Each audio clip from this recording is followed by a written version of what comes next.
Next up in our Big 12 preview is the Baylor Bears, who have had back-to-back losing seasons. They went 3-9 last year. It feels like forever ago, man, when they went 12-2, won a Big 12 title, finished as the number 5 team in the country. That was only 2 years ago in 2021. Now they've had back-to-back losing seasons, and Dave Aranda, their head coach, heading into his 5th year, he's in the hot seat right now. Dalton needs his program to bounce back quickly. Now, he does have a new quarterback in Dequan Finn and a good run game as well to help him out there. But the defense has some serious questions in that front seven, man. Even though I think they have a really good secondary, we'll talk about in just a second. But tell me about the biggest strength of Baylor heading into 2024.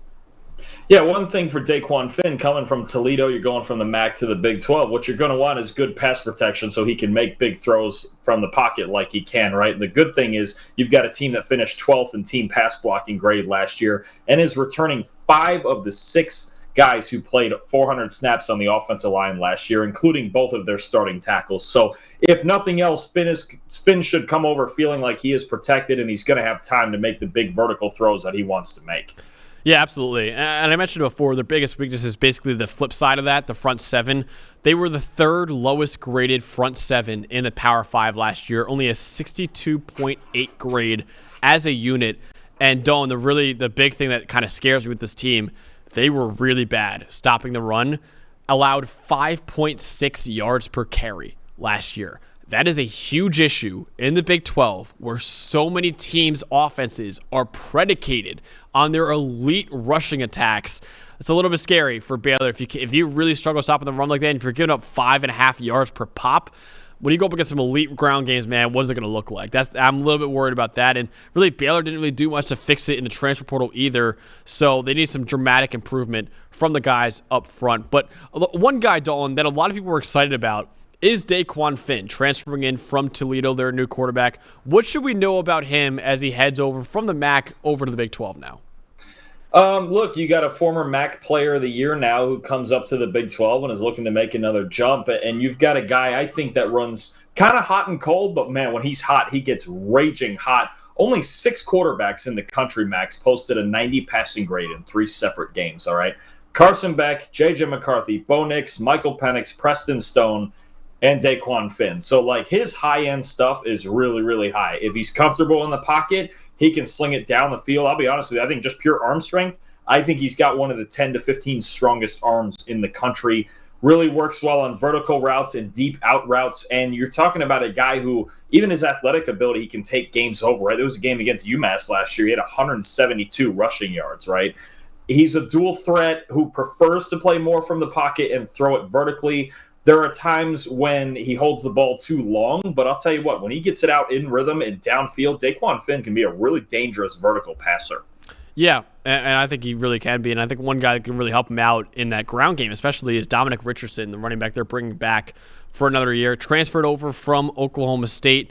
Really good athlete, Dolan. 95th percentile athlete in our PFF gas score as of right now. I think he's going to have an expanded role this year because last year he had around 519 yards on the ground. So you see that and you're like, oh, what's the big deal with him? But he's actually a pretty good player. I think he's going to have an expanded role in another year as Baylor's starting running back. And I think he could be a guy that they rely on as they try to break in Dequan Finn in their offense as of right now.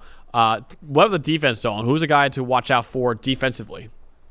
Yeah, I'll tell you what, they got a really good young corner in Carl Williams IV. He was arguably the best freshman corner in the country last year and led all Power 5 freshman corners with an 83.5 coverage grade.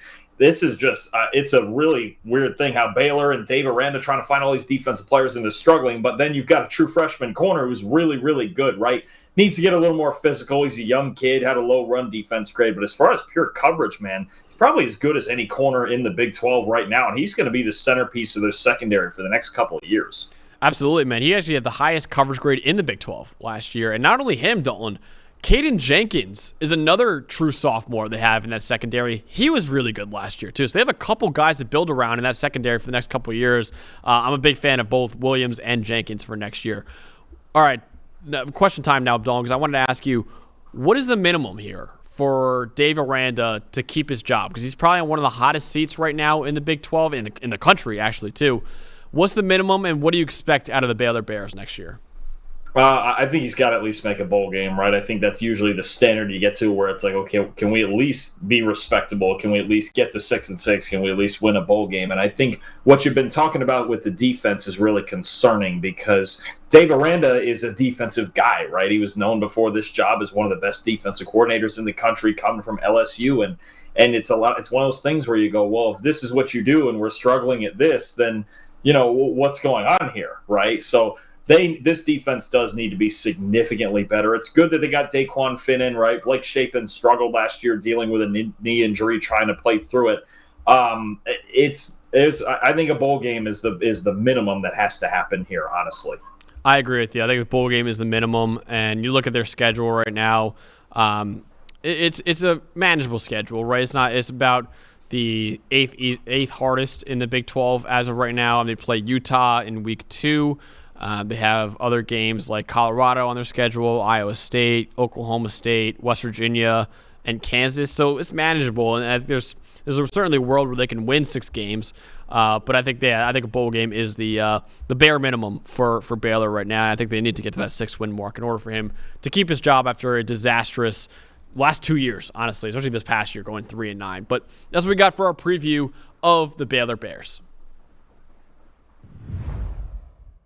Hey, thanks for watching the PFF College Football Show. Before I let you go, though, we have an unbelievable deal for you guys right now. If you use the code CFB25, you get 25% off your PFF Plus annual subscription. We've got the 2024 College Football Preview Guide that you can find over at pff.com, featuring the best players in the country from all 70 Power 5 teams, plus 10 Group of 5 teams that have the best chance at making the college football playoff as well. You can also gain access to NCAA premium stats for historical games, teams, and player tracking dating all the way back to 2014, so the last decade or so of college football. All the stats you can hope for, you can find in PFF Premium as well. Also, you can be the GM of your favorite NFL team with our unbelievable mock draft simulator, where you can draft up to 7 rounds of players for your NFL team. And if you want to dominate your fantasy league, you can do that as well using the best fantasy tools on the planet. All of that and more with your PFF Plus annual subscription, which you can find for 25% off right now with the code you can find in the description. Or if you want to go to subscribe.pff.com and use the code CFB25 at checkout, again, you get 25% off your PFF Plus subscription. This won't last forever, so make sure you take advantage of it right now.